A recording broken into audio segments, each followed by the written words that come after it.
He sido suscriptor durante aproximadamente un año y he querido escribirles durante bastante tiempo, pero me tomó meses finalmente poner lápiz sobre papel, por así decirlo, y escribir esto. Verán, solía ser un youtuber y tenía bastantes suscriptores, y ya que la historia trata sobre algunos de los peligros de ser un gran youtuber, creo que tú eres la persona perfecta para contarla. Una lluviosa tarde de verano de 2012, estaba navegando por YouTube para combatir un aburrimiento bastante severo cuando me encontré con un video que se llamaba algo así como Pasando las páginas de un cómic de Hellboy, y el usuario que subió el video se llamaba Ephemeral Rift. El video consistía en que él hacía algo increíblemente aburrido. O eso pensaba yo. No hacía nada más que exhibir un compendio de tapa dura de los números de Hellboy, y si mal no recuerdo, no dijo ni una sola palabra durante todo el video. También pasaba las páginas del libro delicadamente, a un ritmo que, aunque no era rápido de ninguna manera, era demasiado rápido para leer lo que estaba escrito. Bajo cualquier otra circunstancia, me habría estado preguntando por qué demonios esta persona sintió la necesidad de subir esto, pero bajo esas circunstancias particulares, entendí de inmediato el propósito del video. Los movimientos lentos y graciosos del hombre y los sonidos de las páginas siendo volteadas suavemente eran de alguna manera fenomenalmente relajantes. Me quedé prácticamente hipnotizado, con los auriculares al máximo, durante toda la duración del video, que era de 15 minutos. Y cuando terminó, en realidad quería más. Y así fue como descubrí la respuesta sensorial meridiana autónoma, o como tú lo conoces, ASMR, por sus siglas en inglés. Esa sensación ligera, casi de cosquilleo, que algunas personas sienten cuando experimentan una interacción relajante con alguien o algo, y desde ese día, me quedé enganchado. Pronto descubrí a Gentle Whispering ASMR, o María, como la conocen sus legiones de fans, y luego pasé a ASMR Requests y Heather Feather ASMR, pero Ephemeral Rift fue y sigue siendo mi favorito de todos los tiempos. Es una locura pensar que todavía veo sus videos más de una década después de haberlos descubierto por primera vez. Disfrutaba tanto sus videos que me inspiró a crear mi propio canal. Pero cualquiera que quiera empezar un canal serio de ASMR te dirá que no es fácil, y no es realmente barato. Obviamente, una cámara decente es importante, pero con diferencia el equipo más importante que necesitas es un micrófono de primera categoría, y para eso tuve que esperar hasta mi 18º cumpleaños. Mi madre pensó que era un regalo un tanto raro, pero siendo la maravillosa y generosa madre que es, me lo concedió y ya estaba en el negocio. Hice mi primer video a mediados de enero de 2013 y, con la ayuda de todos mis amigos mutuos de ASMR en Twitter, mi cuenta tenía unas pocas docenas de suscriptores para el final de esa semana. Mi primer video fue una simple lectura suave de poesía, pero intenté ser más y más creativo con cada subida. Y después de un tiempo, un video en particular pareció obtener muchas más vistas que cualquiera de los otros. Era algo como El hada del sueño conjura sueños agradables o algo así, y el video duraba 17 minutos y 14 segundos más o menos, y consistía en mí sugiriendo cosas agradables y relajantes para que los espectadores soñaran. Puse bastante esfuerzo en el guión y mi vestuario, y estaba en la luna al ver que el video realmente estaba ganando algo de tracción, pero luego llegó la noche en que el recuento de vistas de mi video rondaba las 2000, y me desperté a la mañana siguiente viendo que tenía un total de más de 15,000 vistas. Y no solo eso, sino que el número de suscriptores que tenía saltó de unos pocos cientos a varios miles, y mis nuevos espectadores habían dejado docenas y docenas de comentarios. «Me encantó el video», dijo uno. «Este video me ayudó a dormir finalmente», leyó otro. Y los comentarios halagadores continuaban y continuaban hasta que finalmente encontré uno que no era tan halagador. «¿Cómo se supone que me relaje cuando alguien tan feo está hablando?», dijo una persona. «Eres tan molesta. Borra tu cuenta y discúlpate por pensar que alguien quiere mirarte», dijo otra.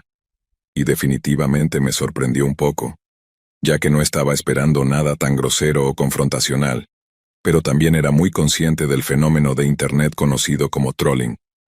Para cualquiera que no esté familiarizado con el término, y estoy usando una definición oficial aquí, el trolling es cuando alguien publica mensajes deliberadamente ofensivos o provocativos en línea para incitar respuestas emocionales que pueden afectar negativamente el bienestar del objetivo. Esencialmente no dicen en serio lo que dicen. Su único objetivo es herir tus sentimientos y en última instancia desmoralizarte. El problema es que puede ser muy difícil discernir la crítica genuina del llamado trolling. Pensé que encontrarme con los trolls marcaba mi primera gran prueba como creadora en línea, o ASM artista, como a veces nos llamamos. En realidad no era nada comparado con lo que eventualmente enfrentaría. El triste hecho de ser una creadora femenina en línea, especialmente si decides mostrar tu rostro en cámara, es que vas a recibir todo tipo de comentarios horribles, tanto de hombres como de mujeres. Las trolls femeninas dirán cosas para socavar tu confianza y autoestima, y también pueden ser brutalmente efectivas en eso. Pero los trolls masculinos dicen cosas que te hacen temer por tu bienestar físico, y al principio puede ser muy alarmante darse cuenta de cuántas personas tristes y desagradables hay por ahí. Pero, como la mayoría de las cosas en la vida, puedes acostumbrarte a cualquier cosa si te mantienes fuerte, y con el tiempo los comentarios negativos me molestaban cada vez menos, hasta que cuando estaba a punto de alcanzar los 100,000 suscriptores, podía leer comentarios llenos de veneno todo el día y no sentir nada. La gente habla de los haters todo el tiempo porque son fáciles de abordar, y la mayoría de ellos encuentran una manera de hacerte saber que no deben tomarse en serio. Si alguien te pone "apestas, te odio" en la línea de asunto de un correo electrónico, aprendes a no leerlo y simplemente borrarlo de inmediato. Si alguien te envía un archivo JPEG, también aprendes a no abrirlo a menos que quieras que tu día entero se arruine. Pero de lo que nadie te advierte antes de sumergirte en estos espacios en línea como creador de contenido público es de tus fans. Puedes poner "que se jodan los haters" en tu línea de tiempo todo el día, todos los días, y nadie pestañeará, pero quejarte de las personas que se hacen llamar tus fans, y es como si mejor quemaras tus videos y cerraras tu canal. Creo que por eso tantos trolls se hacen pasar por fans, porque así nunca sabes realmente quién tiene preocupaciones genuinas, o quién simplemente está fingiendo preocuparse para crear discordia. Pero incluso entonces, siguen siendo trolls, y la mayoría de ellos solo están comprometidos hasta el teclado. Mientras que tus fans, especialmente los menos estables mentalmente, con bastante frecuencia cruzan esa línea muy fina que separa a los seguidores bienvenidos de los acosadores, que no son bienvenidos en absoluto. Un poco más de un año después de haber iniciado mi canal, mi número de suscriptores se mantenía en torno a 250,000, y estaba produciendo videos a un ritmo de aproximadamente uno por semana. Tenía literalmente miles de espectadores habituales, todos los cuales dejaban palabras encantadoras de aliento. Incluso había alquilado un apartado postal en la oficina de correos local, para que los fans pudieran enviarme regalos y cartas sin que tuviera que darles mi dirección real. Al principio estaba un poco aprensiva sobre lo que la gente podría enviarme. Pero como dije antes, los trolls tienden a preferir métodos que requieren un esfuerzo mínimo. Tampoco están lo suficientemente comprometidos como para pagar las enormes tarifas de envío. Y dado que la gran mayoría de mis espectadores estaban en los Estados Unidos, debían estar dispuestos a pagar cantidades exorbitantes de dinero para enviarme cosas. Eso significaba que todo lo que recibía eran una que otra postal o paquete de bocadillos extranjeros, y en un caso, un pulpo tejido a mano en un tono muy favorecedor de morado. Las cosas siguieron así durante bastante tiempo, y no quiero sonar demasiado orgullosa de mí misma, pero realmente fue uno de los momentos más felices de mi vida. Me pagaban por hacer algo que amaba, no lo suficiente para vivir excesivamente bien, pero no me importaba en lo más mínimo. Eran las personas que decían que las ayudaba a dormir, calmarse o sentirse menos deprimidas las que hacían que todo valiera la pena. Empecé a preguntarme hasta dónde podría llegar en términos de convertir mi canal en algo que hiciera a tiempo completo. Las cosas avanzaban rápido en ese momento. PewDiePie empezaba a ganar mucho dinero, así que era un momento emocionante en más de un sentido. Sentía que tenía un futuro realmente brillante por delante, y luego recibí una carta de Walker. Verás, Walker, que decía que tenía 37 años y también era del Reino Unido. Me escribió la carta más hermosa, elogiándome líricamente sobre cuánto lo había ayudado en su vida diaria. Dijo que lo había ayudado con su ansiedad, que había logrado dormir bien por primera vez en años, y que estaba tan agradecido que no estaba seguro de cómo podría compensarme. Siempre me aseguraba de responder a las personas que se tomaban el tiempo para escribirme, así que le escribí a Walker una breve respuesta agradeciéndole por todo su amor y apoyo. No fue una carta larga ni mucho menos, lo cual me hizo sentir un poco culpable considerando que él había escrito una página entera de tamaño A4, junto con un postdata que se extendía al reverso. Pero, arriesgándome a sonar un poco fría, no quería que pensara que estaba interesada en tener un amigo por correspondencia. Puede que suene ingrato para algunos, pero estar tan seguido por personas que no solo no conoces, sino que no puedes ver, puede ser algo bastante estresante a veces. Quería aumentar mi número de seguidores e interactuar más con mis espectadores, pero al mismo tiempo no quería al tipo de fan que se obsesionaría conmigo y luego se volvería en mi contra. Eso probablemente suena un poco arrogante, asumiendo que alguien se obsesionaría conmigo, pero cuanto más tiempo manejaba mi canal, más me daba cuenta de que hay algunas personas bastante inestables por ahí, y Walker era una de ellas. Puse mi respuesta a Walker en el correo un lunes por la mañana, camino al trabajo, y la gran mayoría de las personas a las que escribía no respondían a las cartas. Algunos escribían comentarios en mis videos como, recibí tu carta, significa el mundo para mí, pero la mayoría entendía socialmente que no estaba buscando, como dije, un amigo por correspondencia. Walker, por otro lado, no parecía entender eso, y recibí una respuesta escrita de él en mi apartado postal a principios de la semana siguiente. Era otra carta larga agradeciéndome por mi respuesta, y qué agradable sorpresa había sido saber de mí. Luego continuó diciendo que muchos youtubers simplemente ven a su audiencia como un medio para ganar dinero, y que yo debía tener un buen corazón si me tomaba el tiempo de mi día ocupado para atender a aquellos que, y cito, me adoran. Cuando usó la palabra adorar, comencé a sentir esa incómoda sensación de incomodidad. Realmente me disgustaba la idea de que la gente me adorara. Sentir gratitud por ayudarles a relajarse o dormir era una cosa, pero la idea de que las personas sintieran algo más extremo que gratitud o afecto me hacía sentir muy incómoda. Sin embargo, afortunadamente, un dibujo adjunto me hizo sentir mucho mejor. Walker había dibujado un retrato mío con una pequeña nota en la parte posterior, diciendo que estaba completando un curso de arte en la Open University, y que no podía pensar en un sujeto más hermoso para practicar su dibujo. Crédito donde corresponde, era un dibujo muy bueno. Tal vez eso sea solo mi ego hablando, pero me pareció tan conmovedor que disipó toda la incomodidad que la palabra adorar había traído. Sé que puede sonar un poco hipócrita, no querer ser escrutada pero luego sentirme halagada porque alguien dibujara un retrato mío, pero era un dibujo tan hermoso de un artista obviamente talentoso, que no pude evitar sentirme abrumada de gratitud. Nadie había dibujado un retrato mío antes, ni había sido tan halagador, así que, en contra de mi mejor juicio, le escribí a Walker una respuesta muy corta agradeciéndole por el dibujo, y luego lo envié la mañana siguiente.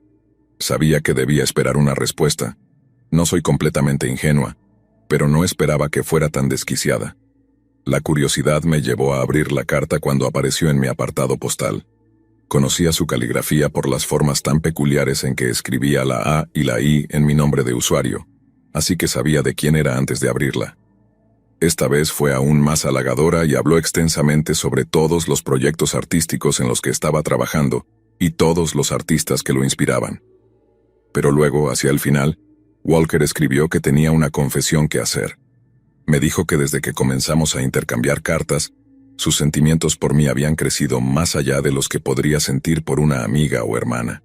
Dijo que tenía que enfrentarse a los hechos, y el mayor hecho para él en ese momento era que estaba más enamorado de mí de lo que jamás pensó posible. Los últimos 2 o 3 párrafos trataban sobre ese amor, cómo había comenzado, cómo se había desarrollado, y cómo ardía dentro de él, hasta que ya no podía contenerlo. Comencé a leer en diagonal, sintiendo esta horrible sensación de hundimiento mientras me daba cuenta de lo realmente enfermo que estaba Walker. Pero luego, hacia el final, leí que había incluido otro dibujo mío, uno que francamente temía mirar. Pero lo hice y esto fue lo que vi. Walker me había dibujado de nuevo, solo que esta vez estaba desnuda, y tenía una gran y redondeada barriga de embarazo. Y luego, de pie detrás de mí, con su mano apoyada en mi vientre embarazado, estaba la persona que Walker afirmaba que era él. Y luego, en la parte inferior de la página, simplemente lo tituló Nuestro futuro. Tiré tanto el dibujo como la carta en el cubo de basura de la cocina de mis padres, ya que todavía vivía allí en ese momento. Y luego me senté en la mesa y lloré. Mi madre vino a ver qué pasaba, y tuvimos una conversación profunda sobre toda la situación. Su consejo fue no permitir que personas como esa arruinaran algo bueno que tenía, y que no debería leer más cartas de este tal Walker, que obviamente pertenecía a un manicomio. Las personas famosas atraen a los raros, dijo. Siempre lo han hecho y siempre lo harán. Es algo a lo que tienes que acostumbrarte mientras te mantienes lo más segura posible. Y eso fue lo que hice. Simplemente seguí con lo que estaba haciendo y seguí subiendo videos aproximadamente una vez por semana. No respondí a la carta de Walker, tampoco respondí a sus comentarios. Simplemente traté de seguir adelante y esperé que las cosas salieran bien. Bueno, no fue así, y aquí es donde entra la parte complicada. Un día noté que Walker había comentado en mi último video, y que su comentario había recibido más de 2 docenas de respuestas de varios otros usuarios. Walker se quejaba de que no había respondido a una carta que me había escrito, de cómo había incluido un dibujo en el que había trabajado mucho, y que estaba molesto porque ni siquiera me había molestado en expresar mi gratitud por su esfuerzo y apoyo. Algunos de mis otros suscriptores intervinieron para defenderme, diciendo que personalmente habían recibido respuestas a cartas o regalos, y que él solo debía ser paciente porque probablemente estaba ocupada. Walker respondía a cada uno de ellos, destacando cuánto tiempo había pasado desde que me escribió, y que era injusto que otras personas recibieran respuestas y agradecimientos, pero él no. Y lo estaba haciendo de una manera que no era tan sutilmente diseñada para causar conflicto. Digo esto porque ni una sola vez mencionó el hecho de que le había escrito cartas de agradecimiento no una, sino 2 veces. Tampoco mencionó que me había enviado un dibujo de mí desnuda, embarazada, con él detrás de mí, sosteniendo mi vientre mientras nos mirábamos a los ojos. Solo pensar en eso en ese momento hizo que mi piel se erizara, y saber lo que Walker estaba haciendo me enfureció. Pero en lugar de responder a sus comentarios para corregirlo a él y a muchos otros suscriptores míos, consulté a un grupo de creadores de ASMR del que formaba parte, y descubrí que simplemente podía bloquearlo. No puedes bloquear completamente a las personas para que no vean tus videos, al menos no que yo sepa en YouTube en ese momento, pero lo que puedes hacer es restringir que las personas comenten, y no se les informa de la restricción. Desde su punto de vista, parece que sus comentarios aparecen como los de todos los demás, pero en realidad no llegan ni siquiera a la sección de comentarios, se filtran antes de que puedan aparecer. Todo lo que tenía que hacer era encontrar el nombre de usuario de Walker, hacer clic en el pequeño icono junto a él, y luego seleccionar ocultar usuario del canal. Y desapareció. Fue bastante sorprendente lo rápido que pude solucionar ese problema. O al menos así parecía al principio. Walker seguía comentando de vez en cuando, pero parecía ajeno a su baneo en la sombra. Y luego un día noté que no había comentado en un tiempo.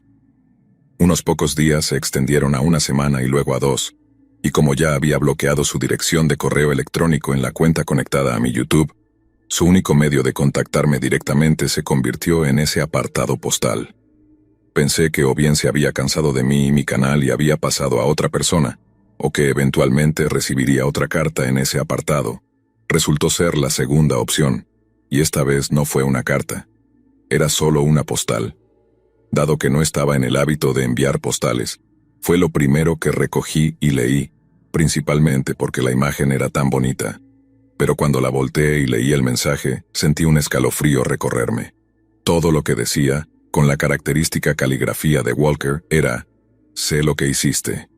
Como puedes imaginar, fue un descubrimiento muy desagradable, pero no fue remotamente sorprendente. Como dije antes, ya había teorizado que podría recibir alguna correspondencia adicional de este tipo. Simplemente no pensé que tendría el valor de ser tan directo.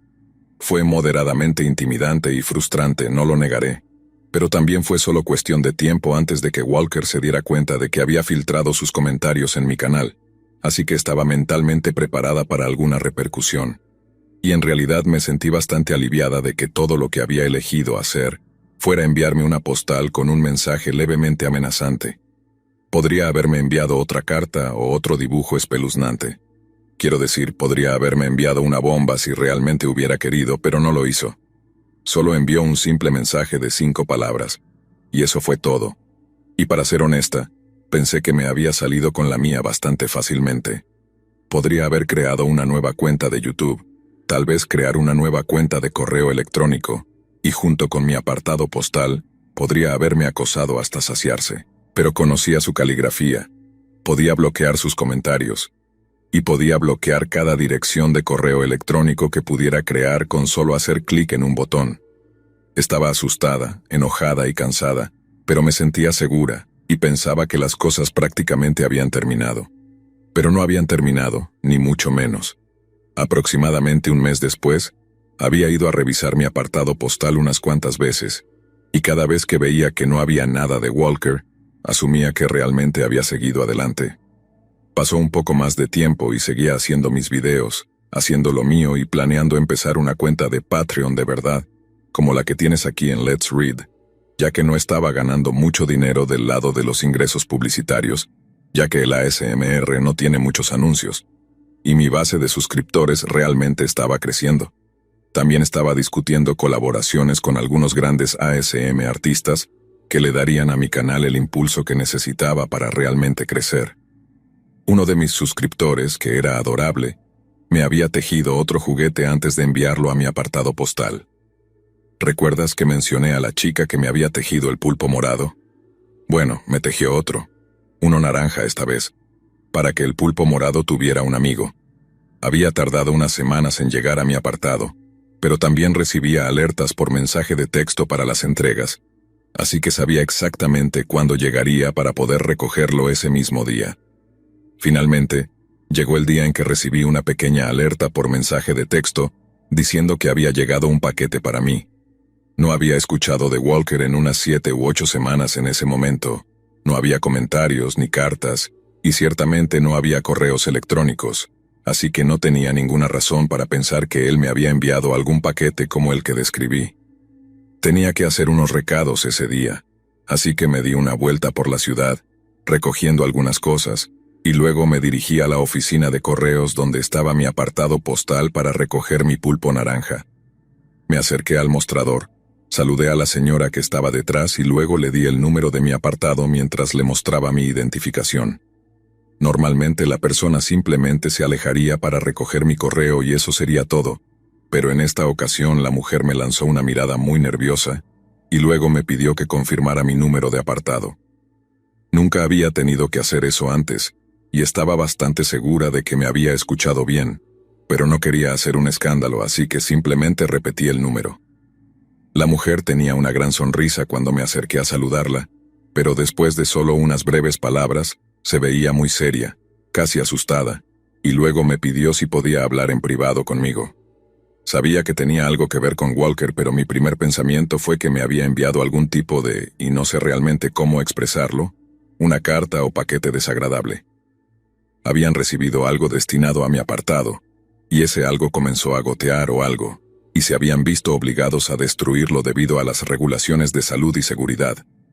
Pero eso no fue lo que tenía que decirme, y para cuando la señora y yo terminamos de hablar, recibir una caja de excremento sonaba como una alternativa considerablemente más favorable. La amable encargada de correos me contó cómo, ni siquiera unas pocas horas antes, un hombre se había acercado al mostrador y preguntó por mi número de apartado. Tenía una carta para depositar en él, pero después de entregársela, comenzó a hacer preguntas. Quería saber el nombre de la persona que alquilaba el apartado, con qué frecuencia venían a recoger su correo y qué días de la semana lo hacían. La encargada de correos dijo que le explicó al hombre que era en contra de las políticas de Royal Mail divulgar la información personal de sus clientes, pero el hombre insistió. Dijo algo sobre que la persona que tenía el apartado era un amigo cercano suyo y que necesitaba encontrarlo. Cuando la mujer señaló que si eran amigos cercanos debería saber su nombre, el hombre se puso agresivo. Solo decidió irse después de que ella lo amenazara con llamar a la policía. Luego, en lugar de poner su carta en mi apartado, la apartó para entregársela a la policía, ya que probablemente tendría sus huellas dactilares. Recuerdo sentirme enferma al darme cuenta de lo que había pasado y de quién había visitado ese día. También me sentí como una completa idiota por no darme cuenta de que los números de los apartados postales pueden rastrearse a una ubicación, no solo como referencia. Son solo las empresas privadas las que ofrecen ese tipo de seguridad, y pagas una prima por el privilegio. Descubrí eso cuando estaba considerando abrir uno. Pero al final, todavía hay una pizca de vergüenza que surge cuando digo esto. Me rendí. Decidí que no estaba hecha para esto, que no estaba hecha para lidiar con psicópatas como ese, incluso si era de manera infrecuente. Borré mis videos, eliminé mi canal, y aunque en el momento sentí que me quitaba un gran peso de los hombros, todavía guardo un poco de arrepentimiento por haberme rendido, por haber destruido mi canal y haber vuelto a trabajar en mi empleo normal de 9 a 5. He pensado en volver a intentarlo de vez en cuando. Podría comenzar un nuevo canal, mantener mi rostro y ubicación fuera de cámara y de internet como este canal, pero cada vez que lo pienso, inevitablemente termino recordando ese dibujo que Walker hizo de mí, el que estaba embarazada. Y cada vez que lo recuerdo, apaga cualquier deseo que pudiera tener de volver a hacerlo.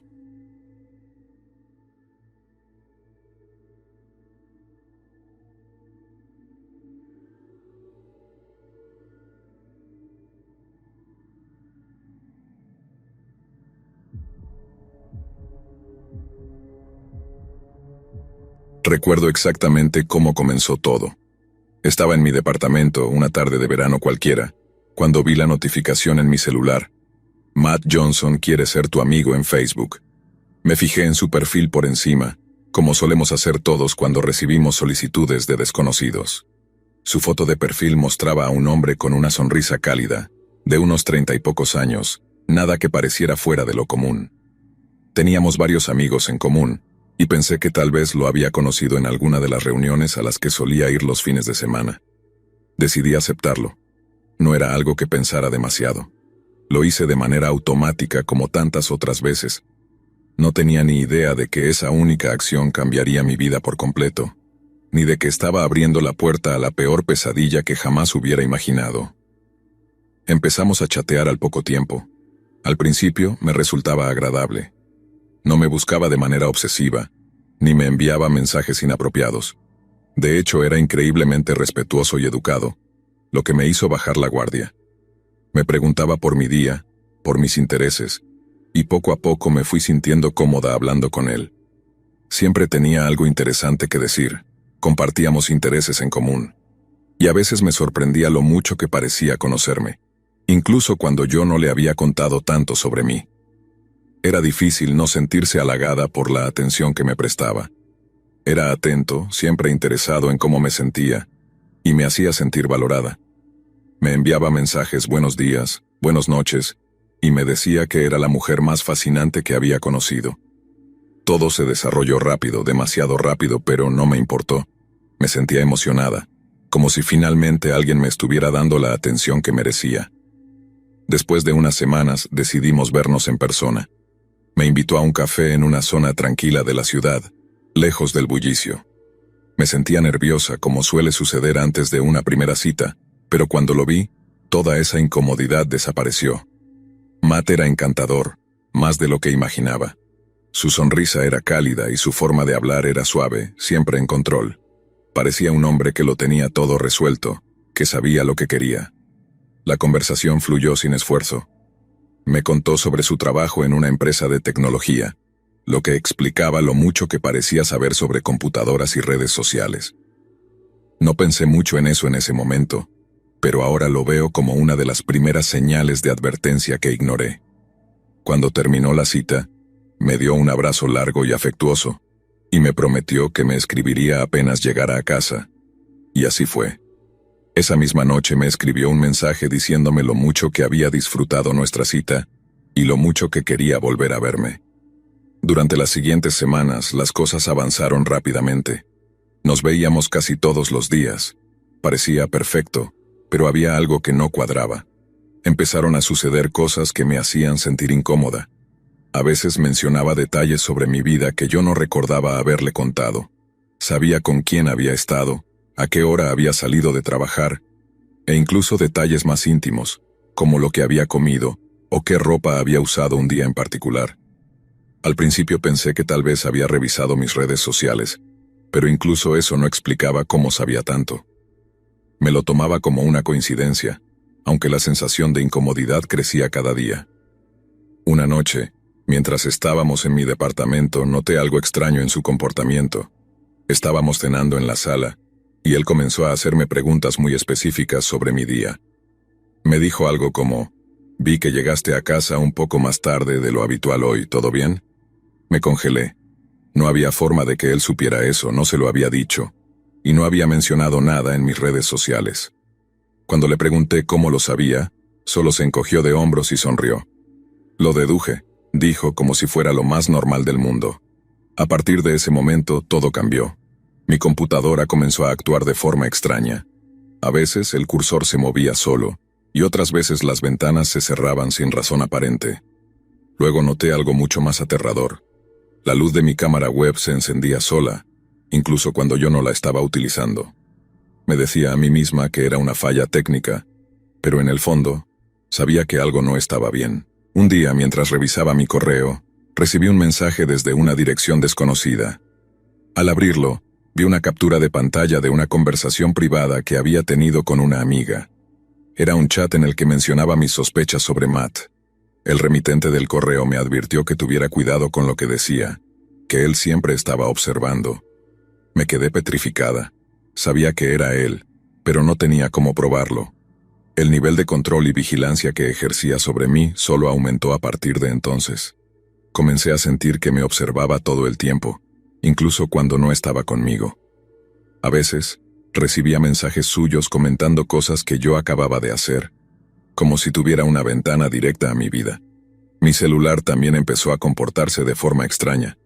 Las llamadas se cortaban, los mensajes se enviaban sin que yo los escribiera, y mi batería se drenaba mucho más rápido de lo normal. Sabía que algo andaba mal, pero no quería enfrentar la realidad. Finalmente no pude soportarlo más. Fui a ver a un amigo mío, especialista en informática, y le conté lo que estaba pasando. Revisó mi computadora y, lo que encontró, me heló la sangre. Matt había instalado un programa espía en mi PC que le permitía ver absolutamente todo lo que hacía. Tenía acceso a mis correos, mis redes sociales, mis documentos, e incluso a mi cámara web y micrófono. Todo lo que hacía, todo lo que decía, lo sabía. Cuando le pregunté a mi amigo si era posible que también hubiera accedido a las cámaras de seguridad de mi casa, su respuesta me aterrorizó. Si tenía acceso a mi computadora, también podría haber hackeado mi sistema de seguridad. Todo indicaba que no solo estaba vigilando mi vida digital, sino también cada rincón de mi hogar. A partir de ahí, la paranoia me consumió por completo. Sentía que no había escapatoria, que él estaba en todas partes. Me observaba, sabía dónde estaba, con quién, qué hacía, y no tenía idea de cómo detenerlo. Mis noches se volvieron insomnes. Cada pequeño ruido me hacía saltar de la cama.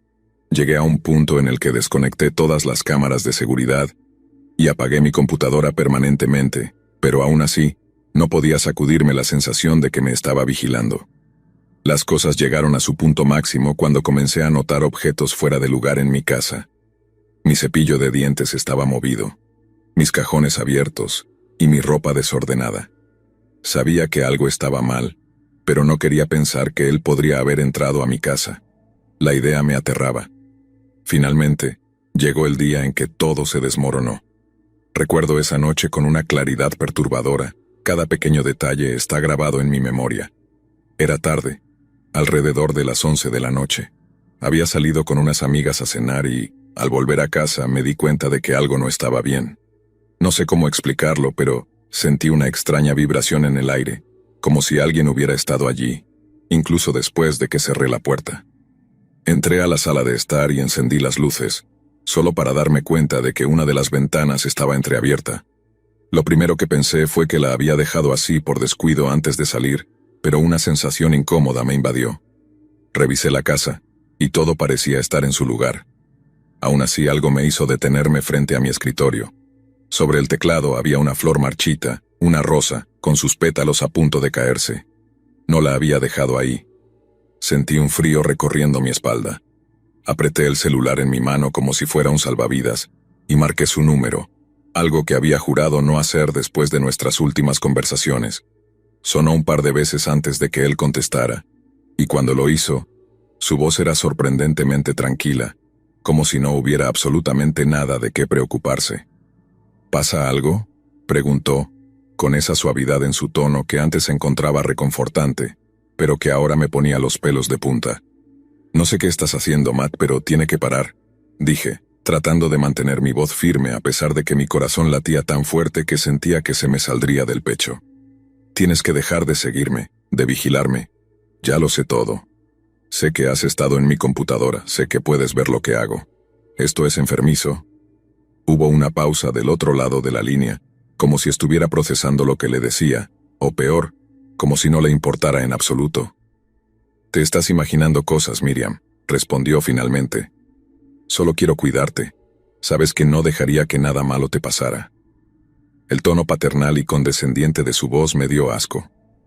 ¿Cómo podía hablarme como si todo lo que hacía estuviera justificado, como si no hubiera cruzado todas las líneas posibles? Sabía que hablar con él no iba a cambiar nada, pero necesitaba que entendiera que lo sabía todo, que no me iba a dejar manipular más. Si no paras voy a denunciarte, le dije, aunque incluso mientras lo decía, me daba cuenta de lo poco que parecía importarle. Y tenía razón. Denúnciame si quieres, dijo casi como un desafío. Pero nadie va a poder protegerte mejor que yo. Colgué el teléfono temblando. Sabía que algo más estaba mal, algo que aún no había descubierto. Esa noche no pude dormir. Cada sombra en la casa me parecía más amenazante que la anterior. Cada pequeño sonido me hacía saltar de la cama. A la mañana siguiente, lo decidí. Tenía que hacer algo antes de que fuera demasiado tarde. Fui a la policía con toda la evidencia que había recopilado con la ayuda de mi amigo. Las capturas de pantalla, los registros del programa espía en mi computadora y los correos electrónicos anónimos que había recibido. Pero la policía no tomó mis preocupaciones tan en serio como esperaba. Al principio me dijeron que necesitaban pruebas más contundentes, que muchas de las cosas que decía podían ser coincidencias o malinterpretaciones. Me sentí desesperada. A los pocos días de haber hecho la denuncia, sucedió lo más aterrador de todo. Regresé a casa después de otro largo día de trabajo, sintiéndome agotada y paranoica, con los ojos siempre buscando algo fuera de lugar. Al abrir la puerta, lo sentí de nuevo. Esa sensación de que algo no estaba bien. Pero esta vez no fue solo una corazonada. En mi cama, sobre las sábanas perfectamente tendidas, había algo que nunca, en mis peores pesadillas, hubiera imaginado encontrar: una muñeca inflable. Era grotesca y aterradora en sí misma, pero lo peor fue el rostro. El rostro de la muñeca tenía pegada una fotografía mía. Me quedé paralizada en el umbral de la puerta, sintiendo que el aire me faltaba. Mis piernas temblaban tanto que apenas podían sostenerme. Estaba claro. Él había estado en mi casa. No era solo un acosador digital. Había cruzado una línea mucho más aterradora. Esa misma noche llamé a la policía de nuevo. Y esta vez, les dejé claro que mi vida corría peligro. Exigí que tomaran acciones inmediatas, y para mi alivio, lo hicieron. Al día siguiente, allanaron su casa, y lo que encontraron me quitó cualquier duda de lo que este hombre había sido capaz de hacer. Cuando los oficiales me llamaron para informarme, sentí como si mi mundo se desmoronara. No solo encontraron la muñeca que había dejado en mi casa, había convertido una de las habitaciones de su hogar en un santuario completamente dedicado a mí. Las paredes estaban cubiertas con cientos de fotos mías, fotos que yo no sabía que existían, algunas tomadas de manera clandestina y otras claramente sacadas de mis redes sociales o de mi propia cámara web. Pero lo peor eran las carpetas. Tenía varias carpetas llenas de registros detallados de cada movimiento que había hecho en los últimos meses. Mis horarios, los lugares a los que había ido, con quién había estado. Incluso había hecho anotaciones sobre mis conversaciones privadas. Tenía todo documentado, como si mi vida fuera un proyecto que hubiera estado controlando meticulosamente. Ese día, supe que había escapado de algo mucho peor de lo que podía haber imaginado. Hoy Matt está en la cárcel, pero cada vez que pienso en él, un escalofrío recorre mi cuerpo. Sé que nunca podré borrar de mi mente lo que viví, lo que vi. A veces me despierto en medio de la noche con la sensación de que aún me observa. Sé que no es posible, que está encerrado, pero esa paranoia nunca me ha abandonado por completo. No sé qué fue lo que lo llevó a obsesionarse tanto conmigo, a vigilar cada detalle de mi vida de esa manera enfermiza. Lo que sí sé es que mi vida nunca volvió a ser la misma. Ahora desconfío de todos, y aunque trato de seguir adelante, las cicatrices de esa experiencia están profundamente grabadas en mi mente.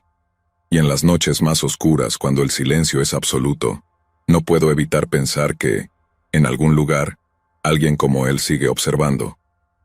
Porque aunque ya no esté, la sensación de que siempre hay alguien mirándome nunca se fue.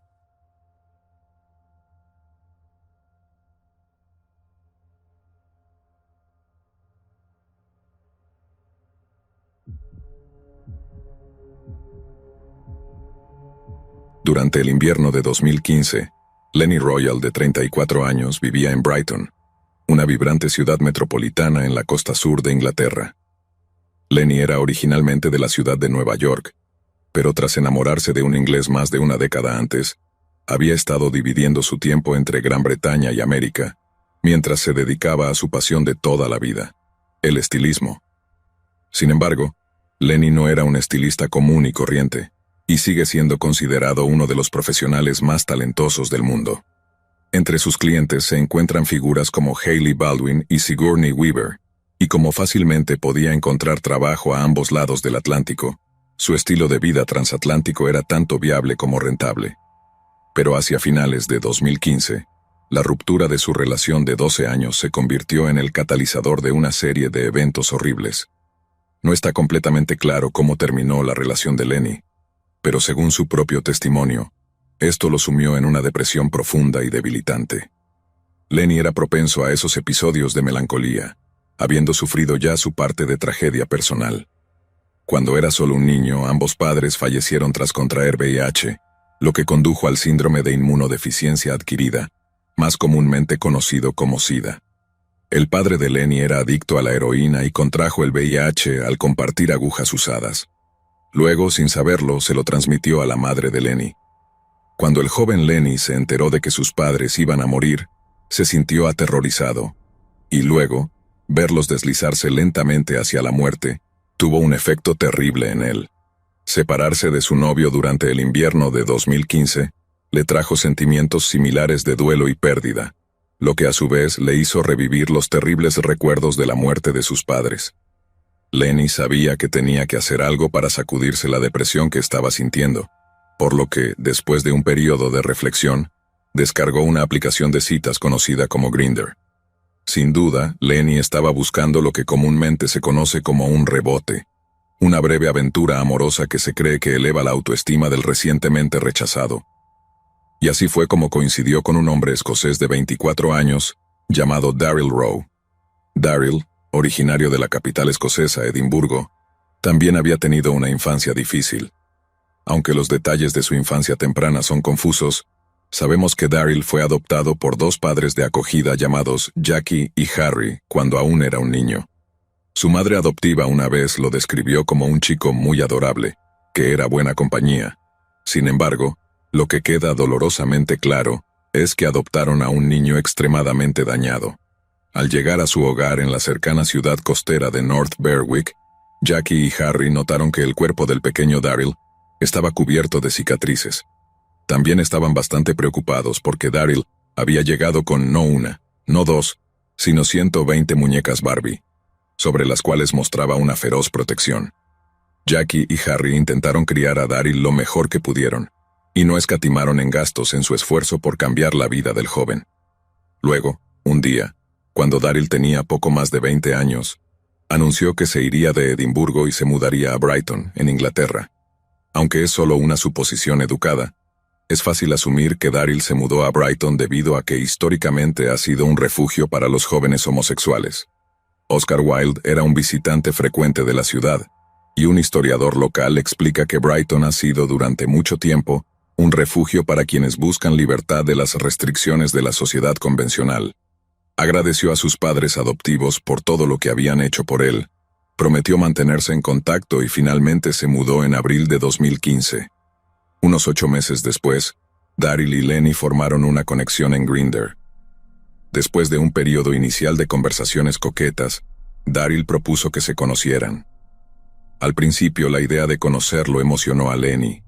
Daryl era 10 años más joven, y saber que podía atraer a alguien tan joven y guapo hizo que el mayor Lenny se sintiera mucho mejor respecto a su relación recientemente disuelta.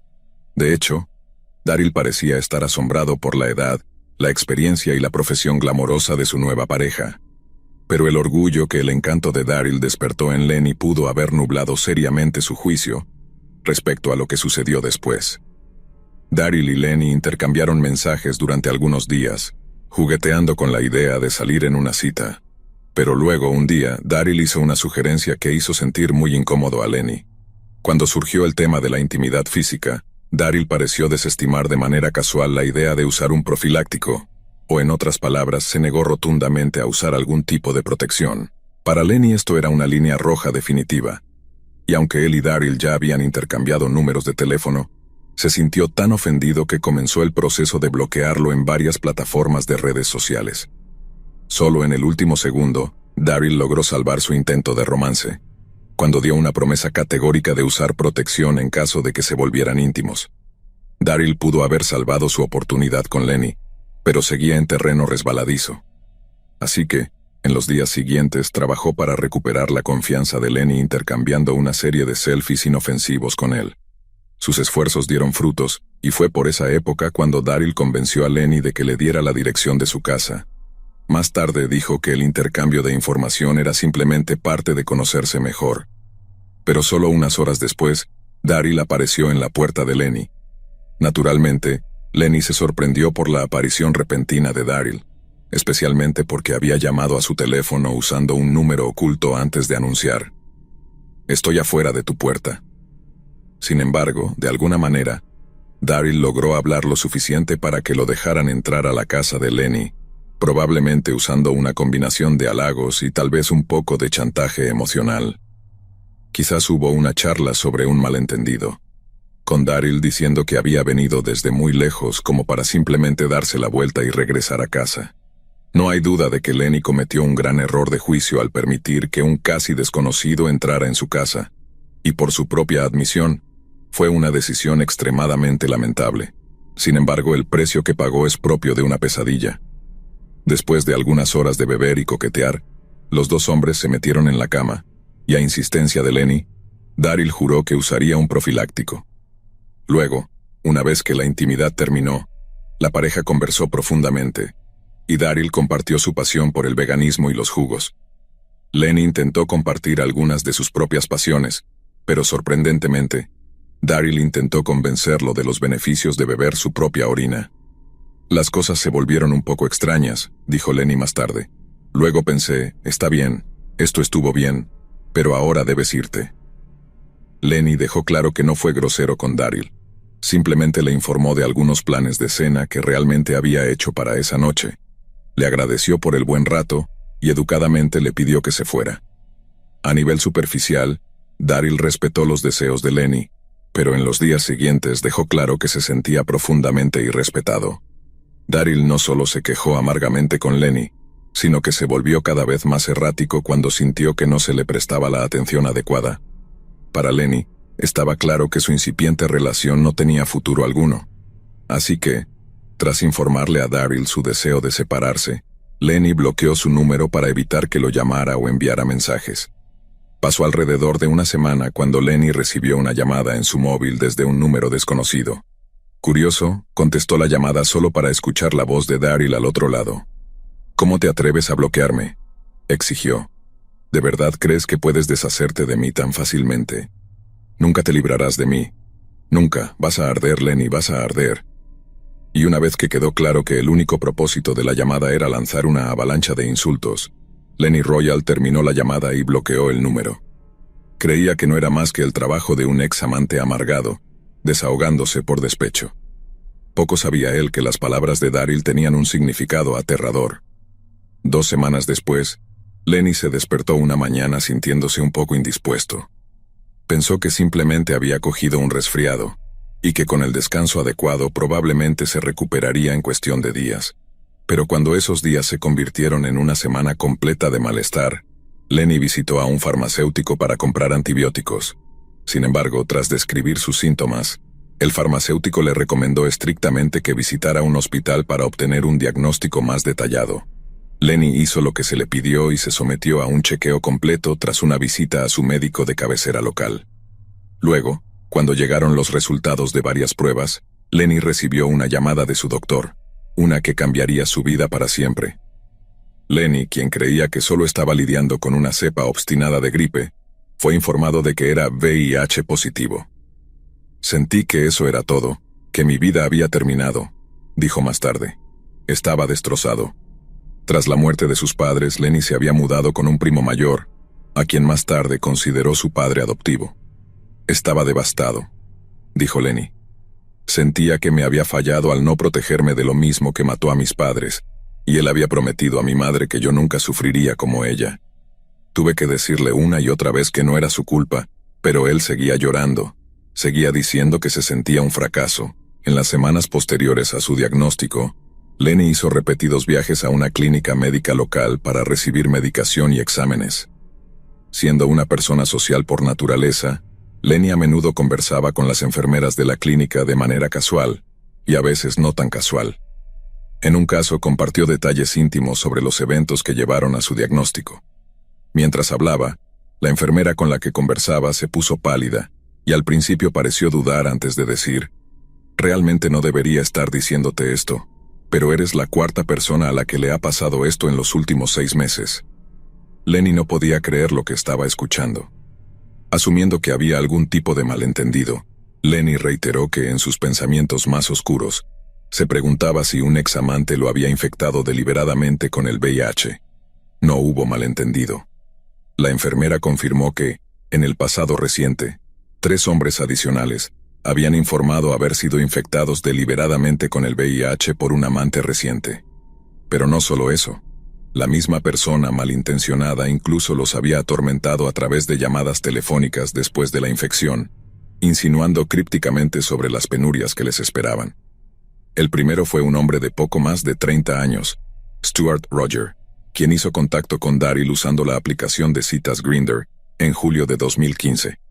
De manera muy similar a su interacción con Lenny, Daryl insistió en que él y Stuart se reunieran a la primera oportunidad disponible.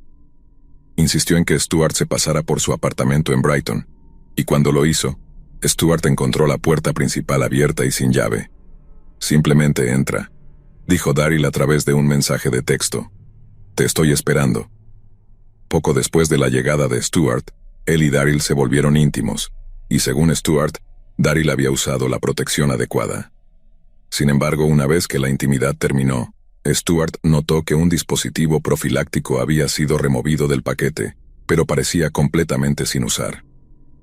Preocupado de que Daryl lo hubiera engañado de alguna manera, Stuart buscó la seguridad de que el profiláctico había sido empleado. Daryl desestimó sus preocupaciones de manera casual al preguntar: «¿Eres de esas personas paranoicas?» «Sí, usé protección, así que relájate». Una vez que se sintió lo suficientemente seguro de que Daryl había cumplido con sus deseos, Stuart intentó entablar una conversación con su nuevo amante. Sin embargo, cuando Daryl mostró mucho más interés en mostrarle a Stuart sus videos favoritos de Pokémon en YouTube, Stuart sugirió que se despidieran y que arreglaran para verse en otro momento. Nuevamente, Daryl pareció aceptar la despedida con naturalidad, pero no mucho después de su partida llamó a Stuart a su móvil. Stuart asumió que el propósito de la llamada era organizar una segunda cita, pero cuando contestó, Daryl permaneció en silencio. Stuart le preguntó si estaba bien, pero Daryl optó por seguir en silencio hasta que finalmente terminó la llamada sin decir una palabra. Al ver que Daryl no era adecuado para una relación madura, Stuart optó por no tener más contacto con el cada vez más errático Daryl. Pero solo 8 días después recibió una ráfaga de mensajes de texto de un número de móvil no reconocido. «Eres un idiota repugnante», decía un mensaje. «Jaja, me quité la protección», decía otro. Stuart se quedó atónito, pero no comprendió el verdadero significado de los mensajes hasta unas semanas después, cuando comenzó a sentirse gravemente enfermo. La segunda víctima reciente de Daryl fue un hombre llamado Peter, quien coincidió con el joven escocés después de darse cuenta de que ambos frecuentaban el mismo gimnasio. «Era un tipo guapo», dijo Peter más tarde. También era muy encantador al principio, pero todo cambió muy rápido. Daryl repitió el patrón de insistir en que él y Peter se conocieran lo antes posible, y luego, cuando lo hicieron, le dijo a Peter que no usaría protección durante la intimidad física. Peter dudó. Sabía los riesgos que esto implicaba, pero Daryl juró por todo lo que consideraba sagrado que estaba sano, y que cualquier intimidad que compartieran sería segura. Pero después el mismo patrón postcoital se repitió. Después de mostrar un nivel impactante de inmadurez, Peter propuso que se separaran, pero solo unos días después, Daryl le envió un mensaje con una noticia absolutamente aterradora. «Mentí», decía el mensaje. «Soy VIH positivo». Peter estaba horrorizado y le preguntó a Daryl si hablaba en serio o si simplemente estaba tratando de aterrorizarlo psicológicamente en venganza por haber terminado su relación. «Está inventando esto», se dijo Peter. «Solo está siendo infantil». Pero Daryl no estaba inventando nada. Había infectado deliberadamente a Peter con VIH. Un tercer hombre, llamado Andrew, compartió una historia similar. Coincidió con Daryl en la misma aplicación de citas que los demás y al principio hubo mucha química. Era atractivo y parecía una buena persona, recordó Andrew más tarde, y al mismo tiempo no tenía ninguna razón para cuestionarlo. Cuando Andrew y Daryl se conocieron por primera vez, ninguno de los dos llevaba algún tipo de protección, pero decidieron volverse íntimos de todos modos. Andrew terminó pasando la noche en la casa de Daryl, y más tarde afirmó que en ese momento, creía que podían iniciar una relación a largo plazo. Pero esta vez, no pasaron ni 24 horas antes de que Daryl se volviera en su contra. A la mañana siguiente, mientras Andrew viajaba en autobús hacia su casa, decidió revisar si tenía mensajes nuevos en la aplicación de citas Grindr. Sin embargo, cuando un usuario activa la aplicación para revisar mensajes, se notifica a los usuarios conectados sobre su actividad, y fue así como Daryl descubrió que Andrew seguía usando la aplicación de citas menos de una hora después de que se separaron. El descubrimiento lo enfureció. «No puedo creer que ya estés en línea», le dijo Daryl a Andrew en un mensaje de texto. Andrew más tarde dijo que pensó que Daryl estaba bromeando y que el mensaje no era más que una broma coqueta. Sin embargo, cuando se hizo evidente que Daryl estaba genuinamente furioso y que su muestra de posesividad no era un intento de humor, Andrew lo bloqueó en todas las plataformas y luego se resignó a seguir adelante. Pero poco más de un mes después, Andrew estaba bebiendo con un compañero de trabajo cuando una serie de mensajes de texto llegaron a su móvil. «Espero que te lo hayas pasado bien», decía el primer mensaje, mientras que el segundo, acompañado de un emoji sonriente, decía: «Tengo VIH y ahora tú también». Es importante señalar que el momento en que Daryl enviaba estos mensajes es extremadamente significativo. Hoy en día, si alguien es expuesto al VIH, puede obtener un medicamento conocido como profilaxis post-exposición, que tiene el poder de detener una infección si se toma dentro de las 72 horas posteriores a la exposición. Daryl podría haber informado fácilmente a sus parejas de su condición como portador de VIH, pero deliberadamente esperó semanas antes de lanzar la bomba, de que las había expuesto consciente y deliberadamente a una de las enfermedades más mortales de la historia moderna. Obviamente, cuando las 4 víctimas de Daryl se dieron cuenta de que sus afirmaciones de haberlos infectado eran legítimas, experimentaron una mezcla de incredulidad, confusión y miedo antes de correr a los servicios médicos apropiados para hacerse la prueba. En algunos casos, la espera fue de solo 24 horas, pero cada segundo de incertidumbre fue nada menos que una tortura psicológica. Andrew se sentó solo, bebiendo una botella de vino y rezando para que los resultados regresaran negativos. Al día siguiente, cuando llegó la llamada del médico, temblaba de miedo mientras atravesaba las formalidades de confirmar su identidad. Andrew casi se había resignado a la perspectiva de vivir lo que le quedaba de vida como portador del VIH y, eventualmente, como paciente de SIDA. Sin embargo, una vez que se completaron las formalidades de seguridad, el médico le dijo a Andrew que sus resultados eran negativos. Casi se derrumbó de alivio, y lo mismo se puede decir de Peter, quien también recibió el visto bueno tras una breve pero angustiante espera. Stuart Roger, por otro lado, no fue tan afortunado. Cuando su médico le informó que había contraído el VIH, Stuart quedó devastado, pero rápidamente informó a la policía sobre las acciones de Daryl Rowe. Stuart les proporcionó una descripción detallada de Daryl, junto con su número de teléfono, su dirección y varias capturas de pantalla de los mensajes de texto que habían compartido. Desde el momento en que recibí mi diagnóstico, fui muy consciente de que tendría que denunciar esto, dijo más tarde, antes de añadir que Daryl era obviamente una persona excepcionalmente peligrosa que debía ser detenida con urgencia. Gracias a la información proporcionada por Stuart Roger, la policía pudo rastrear a Daryl hasta la cercana ciudad de Saldin antes de arrestarlo.